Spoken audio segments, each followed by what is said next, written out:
అందరికీ నమస్కారం. మీ అందరికీ తెలుసు ఆగస్ట్ 4th నుంచి సినిమా వర్కర్స్ అందరూ స్ట్రైక్లో ఉండడం. మెయిన్లీ ఇది వేజ్ హైక్ కోసం డిస్ప్యూట్ రైజ్ చేయడం జరిగింది. మెయిన్లీ వర్కర్స్ ఫెడరేషన్ నుంచి 30% హైక్, ఒక 3 years పీరియడ్ టర్మ్కి 30% వేజ్ హైక్ ఇంక్రీజ్ చేయడం జరిగింది. ముందు బయలేటరల్గా ఫెడరేషన్కి చేంబర్కి మధ్యలో చాలా నెగోసియేషన్ జరిగింది. అక్కడ రిజాల్వ్ కాలేదు కాబట్టి డిపార్ట్మెంట్కి రావడం జరిగింది.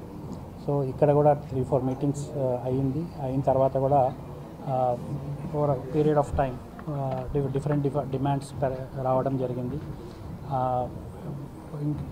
కంక్లూసివ్గా ఏంటంటే ఒక 4 మెయిన్లీ చాలా టర్మ్స్ ఆఫ్ రిఫరెన్స్ ఇచ్చారు, కానీ మేజర్గా ఒక 4 కండిషన్స్ని ముందు పెట్టడం జరిగింది ప్రొడ్యూసర్స్ నుంచి. మెయిన్లీ వర్క్ కాల్ షీట్ ఒకటి, 9 to 9 కాల్ షీట్ ఒకటి, యూనియన్ మెంబర్స్ కాకపోయినా ఎవరినైనా హైర్ చేసుకునేది అనేది ఒక పాయింట్. తర్వాత రేషియో అనేది ఇండస్ట్రీలో ఉంది. బయట నుంచి ఇక్కడ వర్క్ చేసే ఫైటర్స్ మెయిన్లీ డాన్సర్స్లో 50% అండ్ డాన్సర్స్లో 70 and 30% రేషియో ఇప్పుడు ప్రజెంట్గా ఉంది. సో దీన్ని కూడా కొంత వెసులుబాటు ఇవ్వాలనేది ప్రొడ్యూసర్స్ నుంచి డిమాండ్. అలానే వేజ్ హైక్ 30% ఆల్రెడీ చెప్పడం జరిగింది, కాల్ షీట్ కూడా అయింది.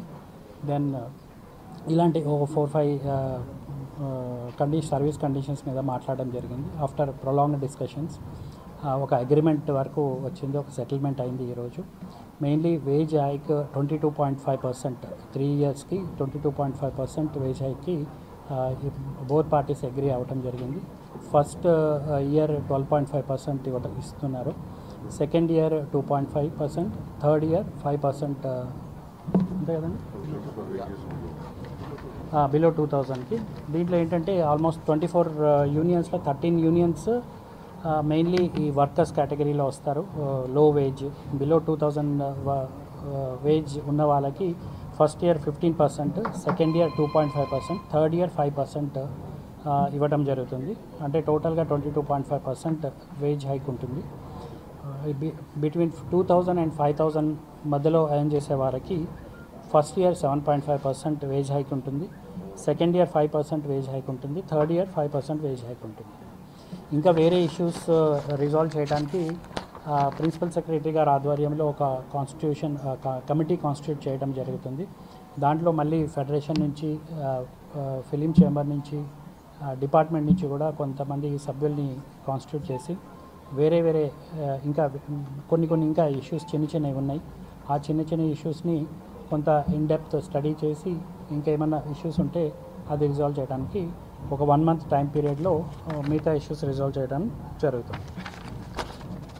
ఇంకా డబుల్ కాల్ షీట్ ఒకటి ఉంది. సండేస్ రోజు ఇప్పుడు జనరల్గా డబుల్ పేమెంట్స్ జరుగుతున్నాయి ఇప్పటి వరకు. ఇప్పుడు పెద్ద సినిమాలకి మాత్రం 1.5 కాల్ షీట్ ఉంటుంది ఎవ్రీ సండే. చిన్న సినిమాలకు మాత్రం సెకండ్ అండ్ ఫోర్త్ సండే మాత్రమే 1.5 కాల్ షీట్ ఉంటుంది. ఇంకా చిన్న సినిమాలకు కూడా ఇంకా కొన్ని కండిషన్స్ అడిగారు. అదంతా ఈ కమిటీ కాన్స్టిట్యూట్ చేస్తారు గవర్నమెంట్ నుంచి. ఆ committee will address other issues related to small movies. Original ఇది ఇంతకుముందు కొన్ని కండిషన్స్ ఆల్రెడీ ప్రివైలింగ్ ఉన్నాయి. అంటే స్మాల్ బడ్జెట్ మూవీస్కి 15% డిస్కౌంటెడ్ రేట్లో వర్కర్స్ వాళ్ళు వర్క్ చేస్తున్నారు. So that will continue as it is.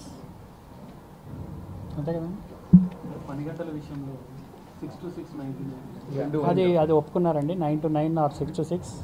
Producer అది వెసులుబాటు, ఆయన 6 to 6 కాల్ షీట్ ఉంటే 6 to 6 వస్తారు, లేదంటే 9 to 9 అంటే 9 to 9 వస్తారు ఆ రోజు షూట్ని బట్టి. సో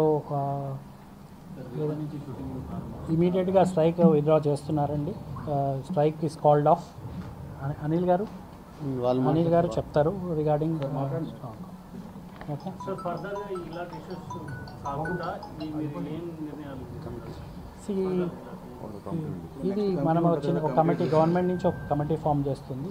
ఫర్దర్గా అంటే జనరల్గా ఇది కామన్ అండి. అంటే వేజ్ నెగోసియేషన్ అప్పుడు కొంత వర్కర్ నుంచి డిమాండ్ ఉంటుంది, కొంత స్ట్రైక్ అని వర్క్ ఆపడం అనేది కామన్గా జరుగుతుంది. మరి కొంత ముందే ఎప్పుడైతే టర్మ్ కంప్లీట్ అవుతుందో ఒక 1-2 months ముందే నెగోసియేషన్లో కూర్చుంటే బిఫోర్ ఆ అగ్రిమెంట్ అయ్యేలోపు అది రిజాల్వ్ అవుతుందని కోరుకుంటున్నాను.